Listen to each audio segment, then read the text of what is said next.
મિત્રો એક રિઝનિંગનો બહુ સરસ ક્વેશ્ચન કે આ જે આકૃતિ છે એમાં કુલ કેટલા ચોરસ છુપાયેલા છે.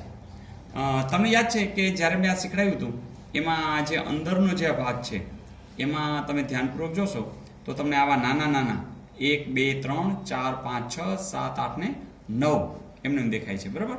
પછી બબેની જોડીમાં વિચારો તો આવા 1, પછી આ 2, પછી આ 3 અને આ 4 અને પછી એક આ, એટલે કે તમને અહીં સુધીમાં તો 14 દેખાય જ છે.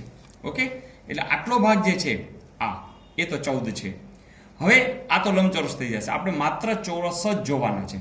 એટલે શું વિચારશું, તમે જો ધ્યાનપૂર્વક જોશો તો આ એક ચોરસ દેખાય છે. તો એવા ચોરસ જો અહીંયા પણ દેખાશે તો એવા ટોટલ કેટલા દેખાય છે? 4. જો આ 1, આ 2, આ 3 અને આ છે એ 4. પછી ધ્યાનપૂર્વક જોશો ને તો થોડું લંબાવી દઉં, જેમ કે અહીંથી અહીં સુધી વહી જાઓ અને અહીં સુધી આવો અને અહીં સુધી આવો તો આવો 1, તો એવી જ રીતે અહીંયા થશે 2, એ જ રીતે અહીંથી આમ થશે 3, અહીંથી આમ થાય છે 4, એટલે કે આ થયા. તો 14 ને 4 18 ને 4 22. બસ મિત્રો, કાંઈ બાકી રહે છે? ચોક્કસ તમે સાચા જ છો. આ જે મોટો જે આ ચોરસ દેખાય છે એ તો બાકી જ છે, એટલે કે ઉમેરી દો, જવાબ આવશે 23. એવું કંઈ આપેલું છે? યસ, આપેલું છે. તો આનો જવાબ આવશે 23. ને મિત્રો એક શ્રેણી આપી છે, શ્રેણીમાં 3, 10, 29, 66 ને હવે આપણે શોધવાનું છે કે શું આવશે. મિત્રો આમ તમે શ્રેણી જુઓ ને તો તમને થોડો કાંઈ તો આઈડિયા આવી જ જાય કે આમ જો 3 માંથી સીધા 10 થયા, 10 માંથી સીધા 29 થઈ ગયા, 29 માંથી સીધા 66 થઈ ગયા, થોડીક સ્પીડ છે. બીજું કે ડિફરન્સની દ્રષ્ટિએ વિચારશો તો કંઈ ખાસ દેખાતું નથી. તો તમે થોડુંક વિચારશો તો તમને ખબર છે કે તમે પૂર્ણ ઘન સંખ્યાઓ વિચારી હતી, ખબર છે? 1 એટલે 1 નો ઘન 1, 1 ગુણ્યા 1 ગુણ્યા 1, 2 ગુણ્યા 2 ગુણ્યા 2, 2 નો ઘન 2 દુ 4 દુ 8, 3 તેરી 9 તેરી 27, ચોકે ચોકે 16 ચોખ્ખું 64, પચું 25 ગુણ્યા 5 125, બરાબર. તો આ જે શ્રેણી છે એને આને કંઈક આમ નજીક હોય ને એવું લાગે છે. શું નજીક હોય એવું લાગે છે? જોઈએ 1 છે એમાં 2 ઉમેરો તો આવશે 3. ઓકે, તો પાછું એવું અહીંયા થાય છે? હા થાય છે. પછી તો આમાંય થાય છે? તો કે હા થાય છે. આ રહ્યા 29 અને હવે હજી થવું જોઈએ આ 66, બરાબર જ થાય છે. તો હવે આપણે ખબર પડી જ ગઈ છે કે આની અંદર જવાબ શું આવશે? 127. ઓકે.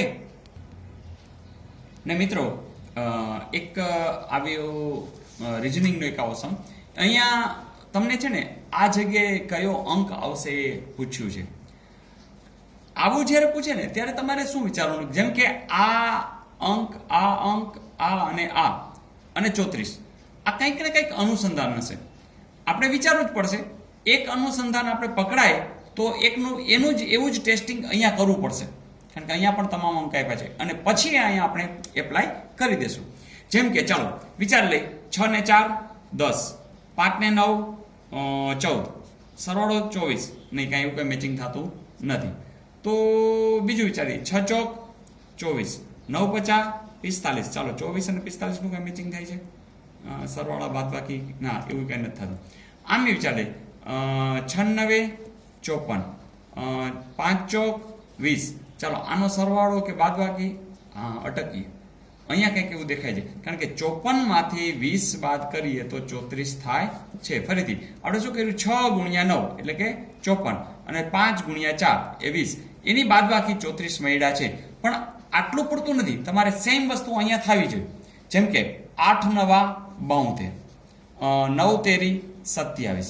ચાલો બાદ બાકી કરી, 7 ને 5 12 ને 3 ને 45. હા વાંધો નથી. તો જુઓ જે 8 7 56, 6 તેરી 18, કરો બાદ 8 ને 8 16, 2 38 છે. યસ, તો આનો જવાબ સ્યોરિટી સાથે કહી શકીએ 38 જ આવે. મજા આવે છે મિત્રો? બસ વારંવાર આ વિડીયો જોતા રહેજો, શેર કરતા રહેજો અને આનંદ કરતા જ રહેશું. All the best.